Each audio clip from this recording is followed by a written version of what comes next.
নির্বাচনী প্রতিশ্রুতি অনুযায়ী দেশ পরিচালনার শপথ নিয়েই 10,000 টাকা পর্যন্ত কৃষি ঋণ সম্পূর্ণ মওকুফ করে তারেক রহমানের মন্ত্রিসভা। এতে সরকারের ব্যয় 1,500 কোটি টাকা।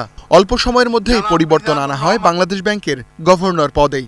দায়িত্ব নিয়ে নতুন গভর্নর আভাস দেন বন্ধ কারখানা চালু করার পাশাপাশি দুর্বল কারখানার মজুরি পরিশোধে ঋণ সুবিধা দিয়েছেন। সহজ করেছেন বিদেশি বিনিয়োগকারীদের মুনাফা ফেরত নেয়ার প্রক্রিয়াও। তত্ত্বাবধায়ক সরকারের সাবেক উপদেষ্টা হোসেন জিল্লুর এসব উদ্যোগকে দেখছেন অর্থনীতি পুনরুদ্ধারের অংশ হিসেবে। অন্তর্বর্তীকালীন সরকারের ইকোনমিক টিম ওইভাবে গুরুত্ব দেয়নি, সেটা হচ্ছে রিভাইভিং দি ইকোনমি। তারা ওই ম্যাক্রো ইকোনমিক স্টেবিলিটিটাকে অন্তরীণ একমাত্রিক একটা লক্ষ্য হিসাবেই চালিয়ে গেছে। নতুন সরকার যেহেতু পলিটিক্যাল সরকার, they have to respond to the grassroot people etcetera. তারা কিন্তু রিভাইভিং দি ইকোনমিটাকে একটা গুরুত্বপূর্ণ এজেন্ডা হিসেবে নিয়েছে।